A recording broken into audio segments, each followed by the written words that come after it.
In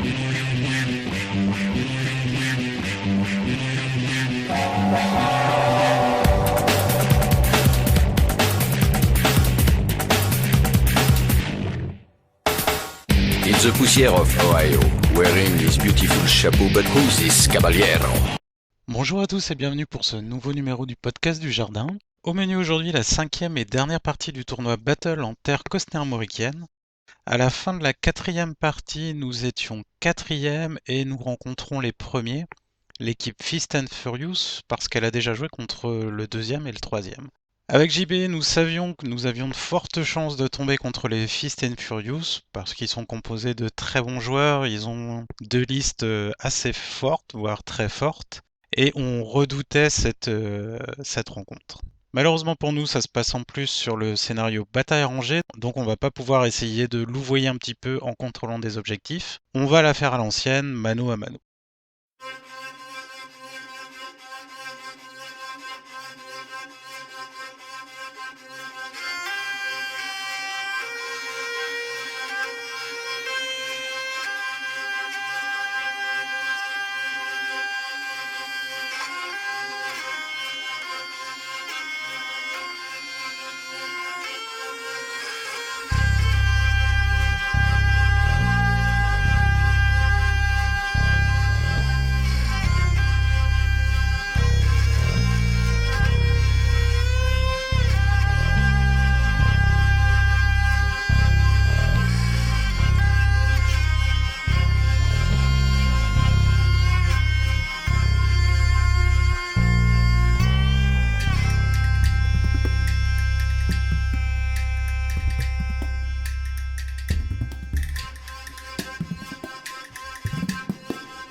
Pour le déploiement, l'équipe Fist and Furious utilise le déploiement normal, et nous avions mis de côté spécialement pour eux depuis le début du tournoi le déploiement qui fait que nous choisissons une équipe, celle-ci se déploie en premier et après décide si elle commence ou non. Donc là on laisse à Keror et Luthor le soin de se déployer en premier, ça nous permettra de faire un coin gauche ou droit, de nous adapter vraiment en fonction de ce qu'il y aura en face. Par contre, on sait que vraisemblablement, ils choisiront de commencer la partie. De droite à gauche, nous avons un canon de corne, 10 horreurs avec porte-étendard, une bête de Nurgle, 5 gargouilles, 4 écarisseurs de corne avec porte-étendard, sans doute un musicien et un héros. Ensuite, un Hurricanum, 5 demi-griffons avec porte-étendard et musicien, une nouvelle bête de Nurgle avec nouvel Hurricanum derrière, 10 chevaliers du cercle intérieur avec le magicien niveau 1 et la grande bannière, la troisième bête de Nurgle et enfin 10 horreurs avec porte-étendard. Après avoir vu leur déploiement, nous avons fait un coin droit. Alors pourquoi ? En face de notre potentiel flanc gauche, il y avait la cavalerie à 1+, et les demi-griffons. La 1+, c'est la plaie à tomber pour les elfes sylvains, leur force 4 ne sert à rien à courte portée. Mes 5 forestiers ne vont pas changer la donne, surtout pas sur les demi-griffons. Et les ventres durs ne sont même pas sûrs de pouvoir vraiment encaisser une charge de demi-griffon à plein et de cavaliers.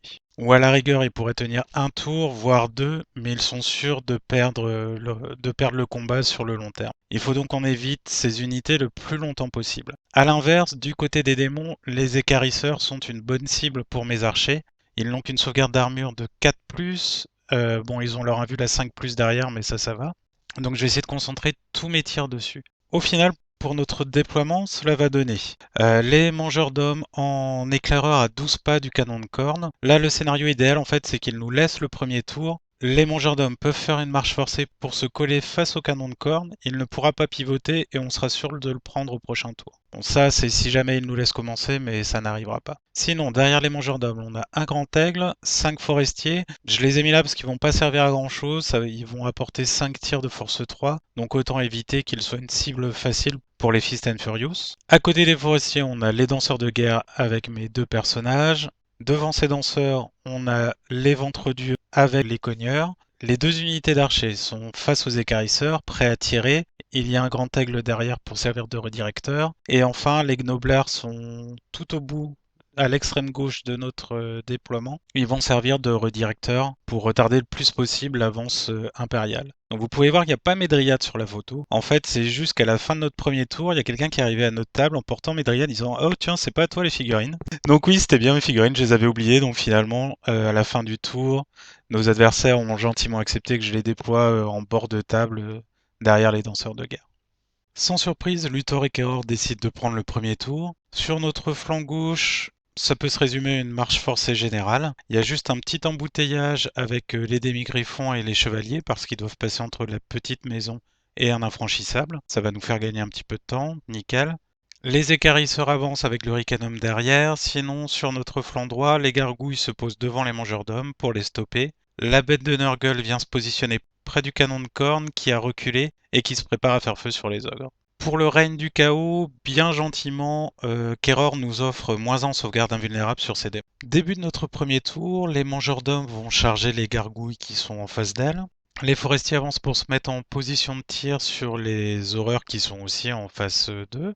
Les ventres durs vont s'approcher du muret qui pourrait leur donner un petit couvert face aux tirs de canon. Ils ne peuvent pas se coller au muret parce qu'il y a un risque qu'ils soient pris de flanc par le canon de corne qui peut avancer et tirer. Ils sont là aussi parce que je place un grand aigle pour rediriger les écarisseurs de corne. Si jamais ils choisissent de charger le grand aigle, ils se retrouveront à portée de charge des ventres durs.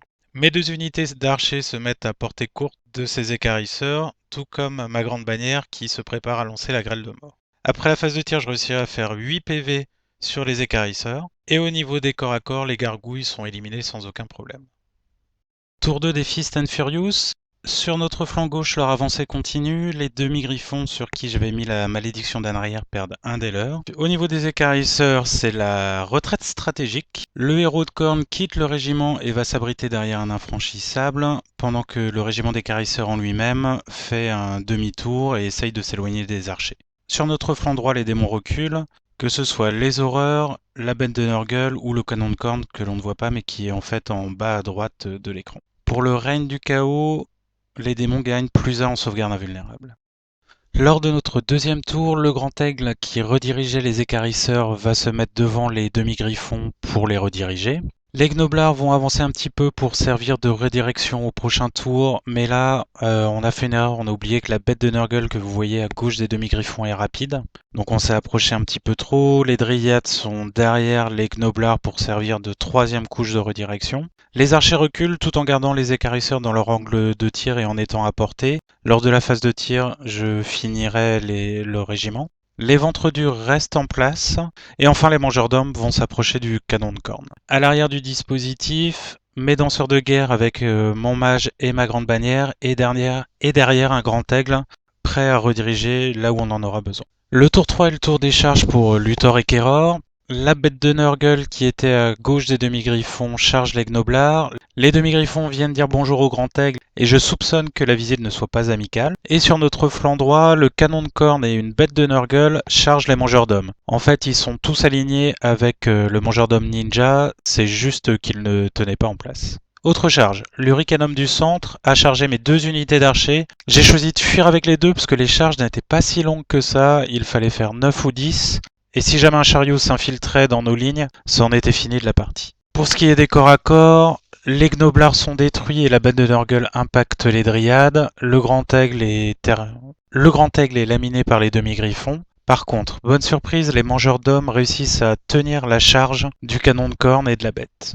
Début de notre tour 3, les ventres durs vont charger l'Hurricanum qui était en phase 2, ils vont réussir à le rattraper et à le détruire parce qu'il n'a fui que de 4 pas. C'est une très bonne nouvelle parce que maintenant nos ventres durs sont hors de ligne de vue de la bête de Slaanesh que vous voyez ici, des demi-griffons, et en même temps ils vont pouvoir menacer le pack de chevaliers avec les 2 personnages impériaux. Les archers se rallient, les danseurs de cœur reculent un petit peu. Au niveau des corps à corps, les mangeurs d'hommes réussissent à finir la bête de Nurgle et entament très sérieusement le canon de corne. Les dryades par contre ne vont pas réussir à soutenir la charge de la bête de Nurgle, d'autant que le tour précédent, elles avaient reçu un coup du Ricanum qui leur donnait un -1 pour toucher. Elles avaient donc un -2 pour toucher la bête de Nurgle.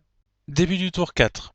La bête de Nurgle avec les petits jetons rouges va charger les dryades qui étaient en fuite et les fera sortir de la table. Elle-même ne sortira pas. Deuxième bête de Nurgle va charger une unité d'archers qui était à côté de l'unité d'archers qui était en bas à gauche. Je vais décider de fuir. Bien que ça fasse sortir mes archers de la table, je sais que la bête de Nurgle n'arrivera pas à charger d'autres unités. Donc elle va avancer juste devant les demi-griffons et ça va les bloquer pour une phase de mouvement. Donc je suis prêt à échanger une unité d'archer contre une phase de mouvement bloquée pour les demi-griffons. Pendant la phase de mouvement, sinon, les chevaliers impériaux vont se reformer pour sortir de la ligne de vue des ventres durs. L'Hurricanum que vous voyez tout au fond va aussi reculer pour éviter de se faire charger. Et les horreurs, elles, restent dans la maison. On les voit sur le toit du bâtiment. Sur notre flanc droit, le régiment d'horreur va charger les mangeurs d'hommes de flanc pour essayer de sauver le canon de corne, mais ça ne suffira pas.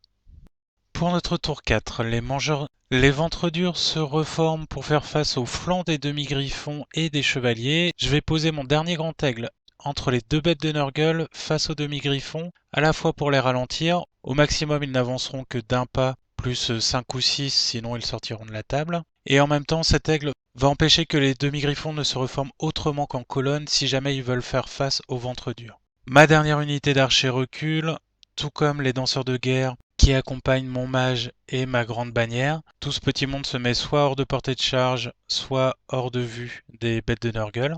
Sur le flanc droit, le corps à corps continue entre les horreurs et mes mangeurs d'hommes. J'ai réussi à passer une malédiction d'Anraer sur les horreurs et une incarnation de Wissan sur les mangeurs. Le résultat final est que les mangeurs d'hommes remportent ce combat, bien qu'ils aient subi quelques pertes. À leur tour, Luthor et Keror font charger les demi-griffons sur le grand aigle. La bête de Nurgle qui avait déjà subi 2 blessures avait été finie au tour précédent au tir. Donc la dernière qu'il leur reste, ils l'utilisent pour rediriger les ventres durs et empêcher qu'ils ne chargent les chevaliers. Chevaliers qui reculent sur la colline. Pour les corps à corps, l'aigle est tué et les demi-griffons vont se reformer pour faire face aux ventres durs. Et le dernier mangeur d'hommes finit les horreurs. Début de notre tour 5. Pour l'instant, nous avons l'avantage en points, ce qui est assez inespéré, grâce notamment à 1 ou 2 coups de chance au niveau des mangeurs d'hommes. Donc on va essayer de ne pas perdre cette avance. Pour essayer de faire cela, les ventres durs vont se reformer sur un front minimum pour essayer de faire face aux chevaliers et aux demi-griffons, tout en essayant de garder l'indomptabilité. Normalement, ils sont au milieu des ruines, on a enlevé le décor parce que l'on n'arrivait pas à mettre les figurines. La grande bannière et le général vont quitter cette unité, ils vont se mettre hors de portée de charge et de toute possibilité de poursuite pour le tour 6. Les archers vont tirer sur les demi-griffons sans rien faire. Mon mage va tenter une lance d'ambre de flanc sur ces mêmes demi-griffons, mais ce sera contré. Par contre, je vais réussir à passer une malédiction d'Anraer sur les chevaliers. Donc normalement, s'ils chargent, ils perdront déjà le tiers de leur effectif. Le tour 6 des 2 équipes peut être résumé par le gros corps à corps que vous voyez ici. Les demi-griffons, la bête de Nurgle, les chevaliers et l'Hurricanum chargeront les ventres durs. Les ventres durs résisteront à la charge et ils résisteront aussi lors de notre dernier tour. Ils auront un test à 5 relançables qu'ils passeront. De mémoire, on a à peu près 45% de chance de passer un tel test, donc c'est pas non plus un vol. Et à la fin, on l'emporte avec un peu plus de 400 points d'avance. Partie très tactique, très intéressante au moins de notre côté. Sur le papier, on pensait vraiment pas pouvoir l'emporter. On allait se battre pour essayer d'accrocher un nul ou au moins d'offrir de la résistance. La victoire est vraiment une très bonne nouvelle. Nous terminons donc avec 3 victoires, un match nul et une défaite, ce qui est vraiment très honorable. Nous finissons 4e sur 10 équipes, sachant que nous sommes 3e en résultat pur, mais parce que nous n'avons pas envoyé de fluff, nous passons à la 4e place. Donc voilà, tournoi très agréable, et si vous avez l'occasion d'y aller l'année prochaine, je vous le recommande chaudement.